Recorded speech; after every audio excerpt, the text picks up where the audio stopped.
This ebook is for the use of anyone anywhere in the United States and most other parts of the world at no cost, and with almost no restrictions whatsoever. Frankenstein, or the Modern Prometheus, by Mary Wollstonecraft, Godwin Shelley. Letter 1 to Mrs. Saville, England. St. Petersburg, Decun 11th, 17. You will rejoice to hear that no disaster has accompanied the commencement of an enterprise which you have regarded with such evil forebodings. I arrived here yesterday, and my first task is to assure my dear sister of my welfare and increasing confidence in the success of my undertaking. I am already far north of London, and as I walk in the streets of Petersburg, I feel a cold northern breeze play upon my cheeks, which braces my nerves and fills me with delight. Do you understand this feeling? This breeze, which has traveled from the regions towards which I am advancing, gives me a foretaste of those icy climes.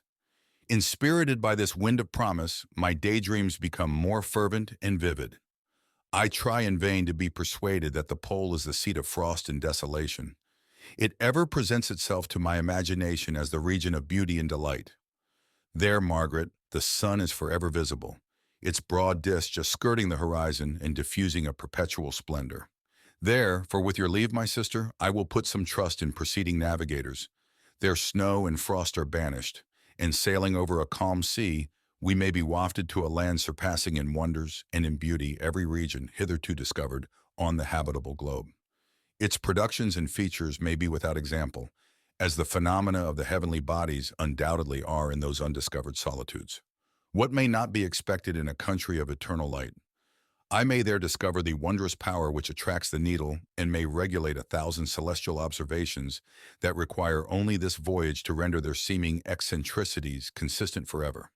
I shall satiate my ardent curiosity with the sight of a part of the world never before visited, and may tread a land never before imprinted by the foot of man. These are my enticements, and they are sufficient to conquer all fear of danger or death, and to induce me to commence this laborious voyage with the joy a child feels when he embarks in a little boat, with his holiday mates, on an expedition of discovery up his native river. But supposing all these conjectures to be false, you cannot contest the inestimable benefit which I shall confer on all mankind, to the last generation, by discovering a passage near the pole to those countries, to reach which at present so many months are requisite, or by ascertaining the secret of the magnet, which, if at all possible, can only be effected by an undertaking such as mine. These reflections have dispelled the agitation with which I began my letter, and I feel my heart glow with an enthusiasm which elevates me to heaven, for nothing contributes so much to tranquilize the mind as a steady purpose, a point on which the soul may fix its intellectual eye. This expedition has been the favorite dream of my early years. I have read with ardor the accounts of the various voyages which have been made in the prospect of arriving at the North Pacific Ocean through the seas which surround the pole. You may remember that a history of all the voyages made for purposes of discovery composed the whole of our good Uncle Thomas's library. My education was neglected, yet I was passionately fond of reading. These volumes were my study day and night, and my familiarity with them increased that regret which I had felt, as a child, on learning that my father's dying injunction had forbidden my uncle to allow me to embark in a seafaring life. These visions faded when I perused for the first time those poets whose effusions entranced my soul and lifted it to heaven. I also became a poet, and for 1 year lived in a paradise of my own creation. I imagined that I also might obtain a niche in the temple where the names of Homer and Shakespeare are consecrated. You are well acquainted with my failure and how heavily I bore the disappointment. But just at that time I inherited the fortune of my cousin, and my thoughts were turned into the channel of their earlier bent. 6 years have passed since I resolved on my present undertaking. I can even now remember the hour from which I dedicated myself to this great enterprise. I commenced by inuring my body to hardship. I accompanied the whale fishers on several expeditions to the North Sea. I voluntarily endured cold, famine, thirst, and want of sleep. I often worked harder than the common sailors during the day and devoted my nights to the study of mathematics, the theory of medicine, and those branches of physical science from which a naval adventurer might derive the greatest practical advantage. Twice I actually hired myself as an undermate in a Greenland whaler, and acquitted myself to admiration. I must own I felt a little proud when my captain offered me the second dignity in the vessel, and entreated me to remain with the greatest earnestness. So valuable did he consider my services. And now, dear Margaret, do I not deserve to accomplish some great purpose?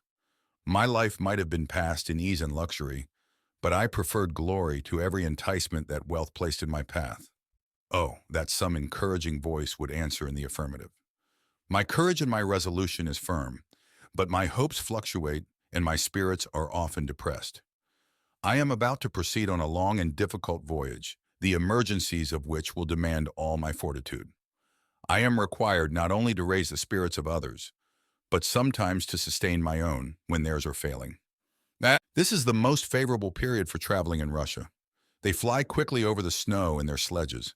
The motion is pleasant, and in my opinion, far more agreeable than that of an English stagecoach.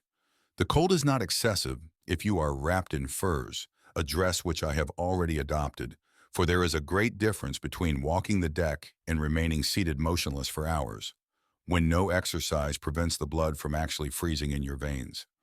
I have no ambition to lose my life on the post road between St. Petersburg and Archangel. I shall depart for the latter town in a fortnight or 3 weeks, and my intention is to hire a ship there, which can easily be done by paying the insurance for the owner, and to engage as many sailors as I think necessary among those who are accustomed to the whale fishing.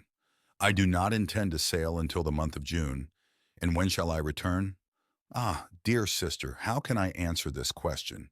If I succeed, many, many months, perhaps years will pass before you and I may meet. If I fail, you will see me again soon or never.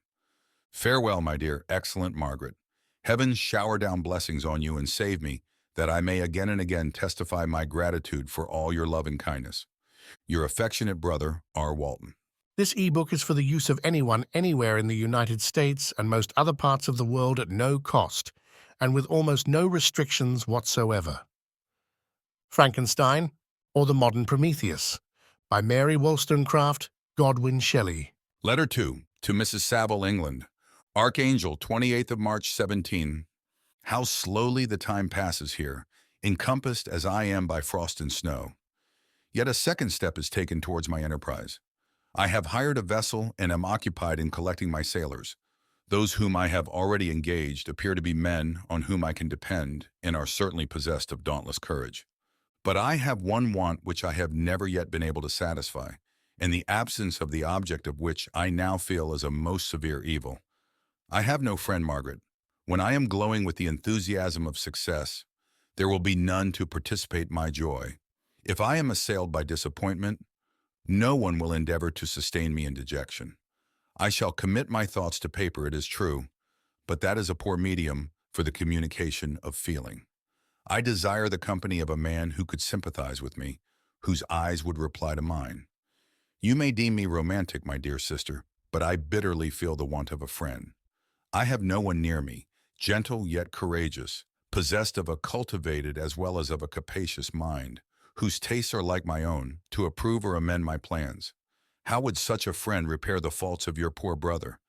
I am too ardent in execution and too impatient of difficulties. But it is a still greater evil to me that I am self-educated. For the first 14 years of my life, I ran wild on a common and read nothing but our Uncle Thomas's books of voyages. At that age, I became acquainted with the celebrated poets of our own country. But it was only when it had ceased to be in my power to derive its most important benefits from such a conviction that I perceived the necessity of becoming acquainted with more languages than that of my native country. Now I am 28 and am in reality more illiterate than many schoolboys of 15. It is true that I have thought more and that my daydreams are more extended and magnificent. But they want, as the painters call it, keeping, and I greatly need a friend who would have sense enough not to despise me as romantic, and affection enough for me to endeavor to regulate my mind. Well, these are useless complaints. I shall certainly find no friend on the wide ocean, nor even here in Archangel among merchants and seamen. Yet some feelings, unallied to the dross of human nature, beat even in these rugged bosoms. My lieutenant, for instance, is a man of wonderful courage and enterprise. He is madly desirous of glory, or rather, to word my phrase more characteristically, of advancement in his profession. He is an Englishman, and in the midst of national and professional prejudices, unsoftened by cultivation, retains some of the noblest endowments of humanity. I first became acquainted with him on board a whale vessel. Finding that he was unemployed in this city, I easily engaged him to assist in my enterprise. The master is a person of an excellent disposition and is remarkable in the ship for his gentleness and the mildness of his discipline. This circumstance, added to his well-known integrity and dauntless courage, made me very desirous to engage him. A youth passed in solitude, my best years spent under your gentle and feminine fosterage, has so refined the groundwork of my character that I cannot overcome an intense distaste to the usual brutality exercised on board ship. I have never believed it to be necessary, and when I heard of a mariner equally noted for his kindliness of heart and the respect and obedience paid to him by his crew, I felt myself peculiarly fortunate in being able to secure his services. I heard of him first in rather a romantic manner, from a lady who owes to him the happiness of her life. This briefly is his story. Some years ago, he loved a young Russian lady of moderate fortune, and having amassed a considerable sum in prize money, the father of the girl consented to the match. He saw his mistress once before the destined ceremony, but she was bathed in tears and, throwing herself at his feet, entreated him to spare her, confessing at the same time that she loved another, but that he was poor and that her father would never consent to the union. My generous friend reassured the suppliant, and on being informed of the name of her lover, instantly abandoned his pursuit. He had already bought a farm with his money, on which he had designed to pass the remainder of his life, but he bestowed the whole on his rival, together with the remains of his prize money, to purchase stock, and then himself solicited the young woman's father to consent to her marriage with her lover. But the old man decidedly refused, thinking himself bound in honor to my friend, who, when he found the father inexorable, quitted his country, nor returned until he heard that his former mistress was married according to her inclinations. What a noble fellow, you will exclaim. He is so, but then he is wholly uneducated. He is as silent as a Turk, and a kind of ignorant carelessness attends him, which, while it renders his conduct the more astonishing, detracts from the interest and sympathy which otherwise he would command. Yet do not suppose, because I complain a little or because I can conceive a consolation for my toils which I may never know, that I am wavering in my resolutions. Those are as fixed as fate, and my voyage is only now delayed until the weather shall permit my embarkation. The winter has been dreadfully severe, but the spring promises well, and it is considered as a remarkably early season, so that perhaps I may sail sooner than I expected. I shall do nothing rashly. You know me sufficiently to confide in my prudence and considerateness whenever the safety of others is committed to my care. I cannot describe to you my sensations on the near prospect of my undertaking. It is impossible to communicate to you a conception of the trembling sensation, half pleasurable and half fearful, with which I am preparing to depart. I am going to unexplored regions, to the land of mist and snow, but I shall kill no albatross. Therefore do not be alarmed for my safety, or if I should come back to you as worn and woeful as the ancient mariner. You will smile at my illusion, but I will disclose a secret. I have often attributed my attachment to, my passionate enthusiasm for, the dangerous mysteries of ocean to that production of the most imaginative of modern poets. There is something at work in my soul which I do not understand. I am practically industrious, painstaking, a workman to execute with perseverance and labor. But besides this, there is a love for the marvelous, a belief in the marvelous, intertwined in all my projects, which hurries me out of the common pathways of men, even to the wild sea and unvisited regions I am about to explore. But to return to dearer considerations, shall I meet you again after having traversed immense seas and returned by the most southern cape of Africa or America? I dare not expect such success, yet I cannot bear to look on the reverse of the picture. Continue for the present to write to me by every opportunity.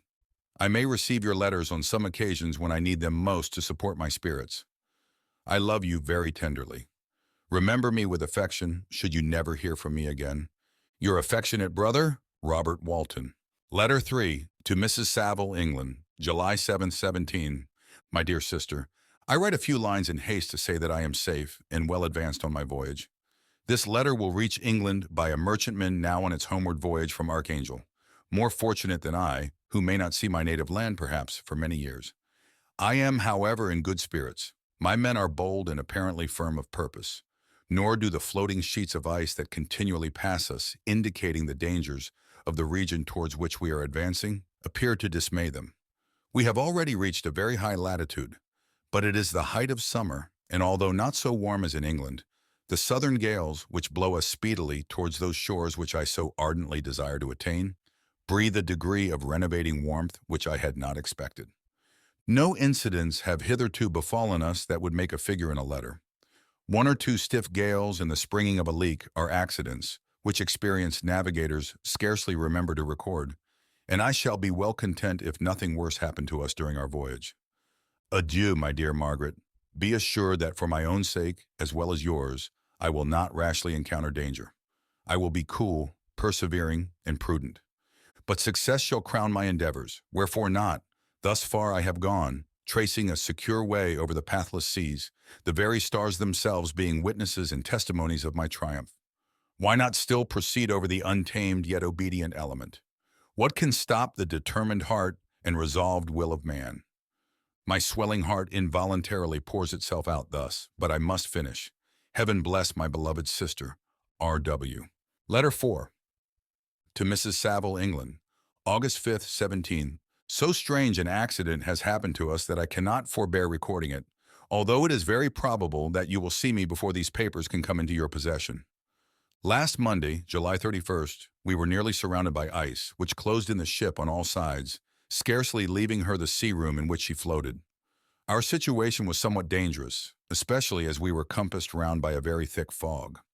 We accordingly lay to, hoping that some change would take place in the atmosphere and weather. About 2 o'clock the mist cleared away, and we beheld, stretched out in every direction, vast and irregular plains of ice which seemed to have no end. Some of my comrades groaned, and my own mind began to grow watchful with anxious thoughts, when a strange sight suddenly attracted our attention and diverted our solicitude from our own situation.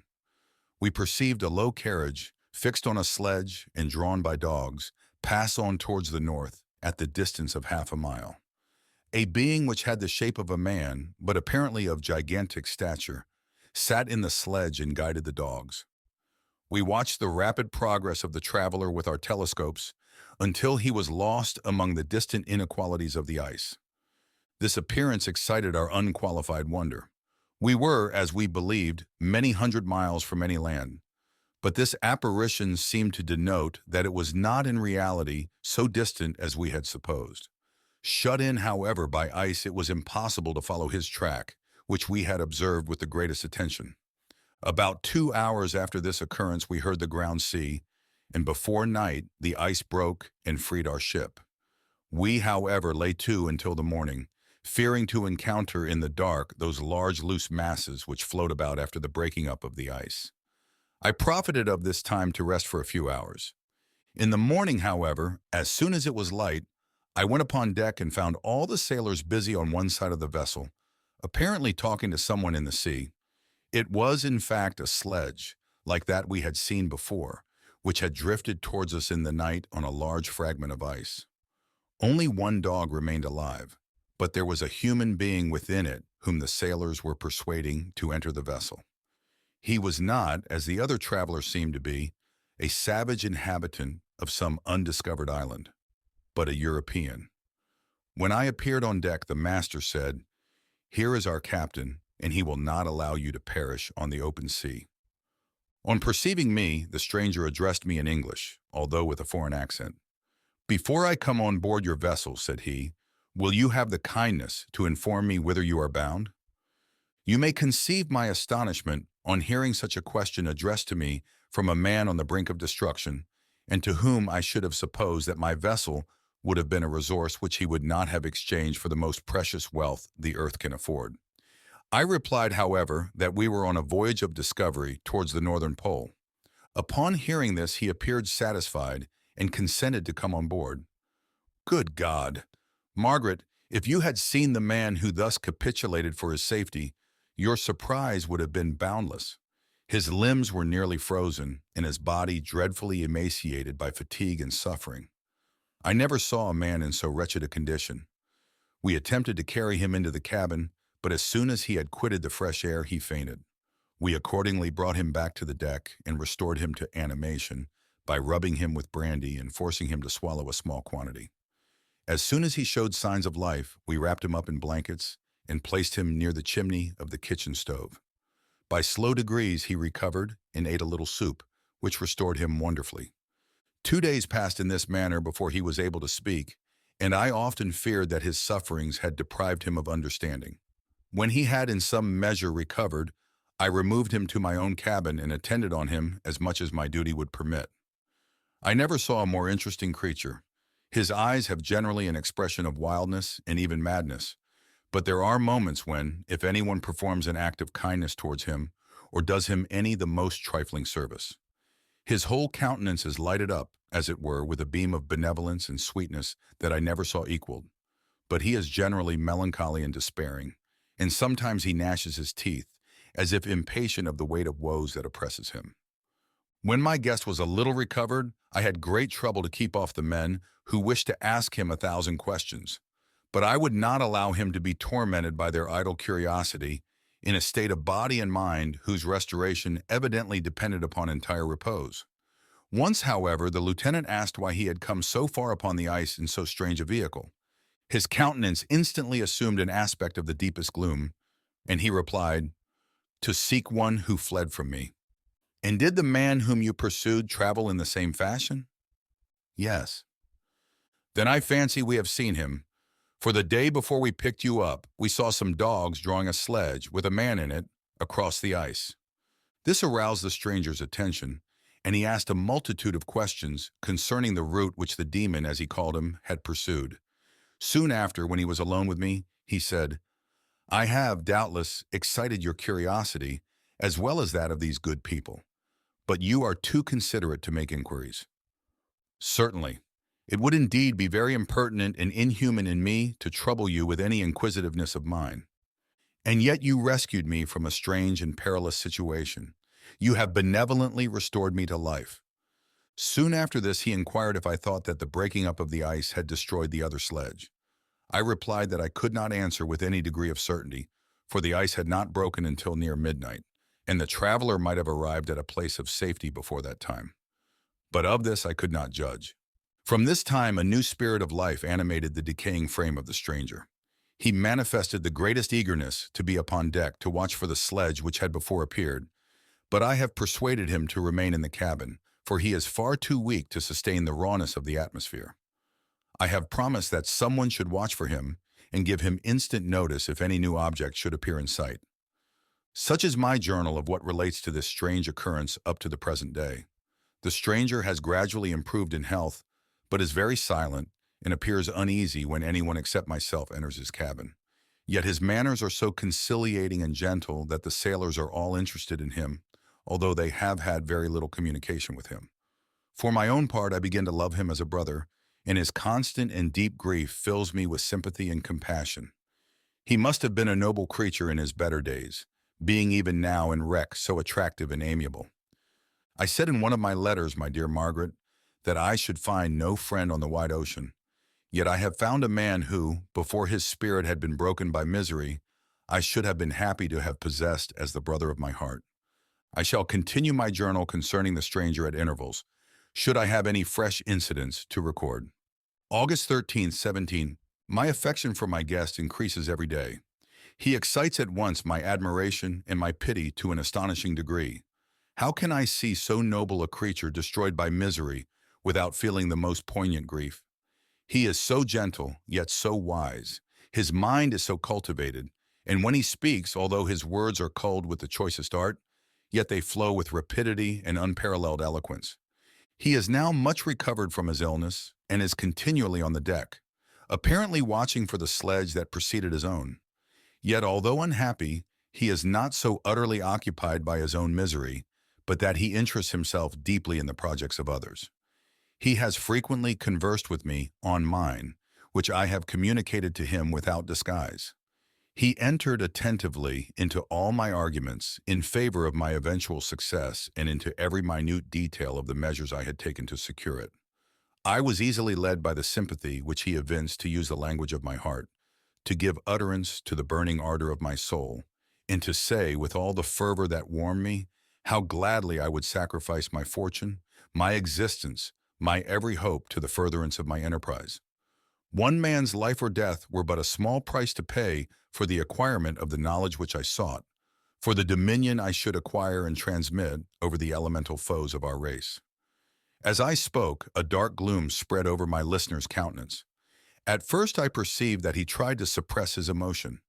He placed his hands before his eyes, and my voice quivered and failed me as I beheld tears trickle fast from between his fingers. A groan burst from his heaving breast. I paused. At length he spoke in broken accents. "Unhappy man, do you share my madness? Have you drunk also of the intoxicating draught? Hear me. Let me reveal my tale, and you will dash the cup from your lips." Such words, you may imagine, strongly excited my curiosity, but the paroxysm of grief that had seized the stranger overcame his weakened powers, and many hours of repose and tranquil conversation were necessary to restore his composure. Having conquered the violence of his feelings, he appeared to despise himself for being the slave of passion, and quelling the dark tyranny of despair, he led me again to converse concerning myself personally. He asked me the history of my earlier years. The tale was quickly told, but it awakened various trains of reflection. I spoke of my desire of finding a friend, of my thirst for a more intimate sympathy with a fellow mind than had ever fallen to my lot, and expressed my conviction that a man could boast of little happiness who did not enjoy this blessing. "I agree with you," replied the stranger. "We are unfashioned creatures, but half made up, if one wiser, better, dearer than ourselves. Such a friend ought to be. Do not lend his aid to perfectionate our weak and faulty natures. I once had a friend, the most noble of human creatures, and am entitled, therefore, to judge respecting friendship. You have hope in the world before you, and have no cause for despair. But I have lost everything and cannot begin life anew." As he said this, his countenance became expressive of a calm, settled grief that touched me to the heart, but he was silent and presently retired to his cabin. Even broken in spirit as he is, no one can feel more deeply than he does the beauties of nature. The starry sky, the sea, and every sight afforded by these wonderful regions seems still to have the power of elevating his soul from earth. Such a man has a double existence. He may suffer misery and be overwhelmed by disappointments. Yet when he has retired into himself, he will be like a celestial spirit that has a halo around him, within whose circle no grief or folly ventures. Will you smile at the enthusiasm I express concerning this divine wanderer? You would not if you saw him. You have been tutored and refined by books and retirement from the world, and you are therefore somewhat fastidious. But this only renders you the more fit to appreciate the extraordinary merits of this wonderful man. Sometimes I have endeavored to discover what quality it is which he possesses that elevates him so immeasurably above any other person I ever knew. I believe it to be an intuitive discernment, a quick but never failing power of judgment, a penetration into the causes of things, unequaled for clearness and precision. Add to this a facility of expression and a voice whose varied intonations are soul-subduing music. August 19th, 17. Yesterday the stranger said to me, "You may easily perceive, Captain Walton, that I have suffered great and unparalleled misfortunes. I had determined at one time that the memory of these evils should die with me, but you have won me to alter my determination. You seek for knowledge and wisdom, as I once did, and I ardently hope that the gratification of your wishes may not be a serpent to sting you, as mine has been. I do not know that the relation of my disasters will be useful to you. Yet, when I reflect that you are pursuing the same course, exposing yourself to the same dangers which have rendered me what I am, I imagine that you may deduce an apt moral from my tale, one that may direct you if you succeed in your undertaking and console you in case of failure. Prepare to hear of occurrences which are usually deemed marvelous. Were we among the tamer scenes of nature, I might fear to encounter your unbelief, perhaps your ridicule. But many things will appear possible in these wild and mysterious regions, which would provoke the laughter of those unacquainted with the ever-varied powers of nature. Nor can I doubt but that my tale conveys in its series internal evidence of the truth of the events of which it is composed. You may easily imagine that I was much gratified by the offered communication, yet I could not endure that he should renew his grief by a recital of his misfortunes. I felt the greatest eagerness to hear the promised narrative, partly from curiosity and partly from a strong desire to ameliorate his fate if it were in my power. I expressed these feelings in my answer. "I thank you," he replied, "for your sympathy, but it is useless. My fate is nearly fulfilled. I wait but for one event, and then I shall repose in peace. I understand your feeling," continued he, perceiving that I wished to interrupt him. "But you are mistaken, my friend, if thus you will allow me to name you. Nothing can alter my destiny. Listen to my history, and you will perceive how irrevocably it is determined." He then told me that he would commence his narrative the next day when I should be at leisure. This promise drew from me the warmest thanks. I have resolved every night, when I am not imperatively occupied by my duties, to record as nearly as possible in his own words what he has related during the day. If I should be engaged, I will at least make notes. This manuscript will doubtless afford you the greatest pleasure. But to me, who know him and who hear it from his own lips, with what interest and sympathy shall I read it in some future day? Even now, as I commence my task, his full-toned voice swells in my ears. His lustrous eyes dwell on me with all their melancholy sweetness. I see his thin hand raised in animation, while the lineaments of his face are irradiated by the soul within. Strange and harrowing must be his story, frightful the storm which embraced the gallant vessel on its course and wrecked it. Thus,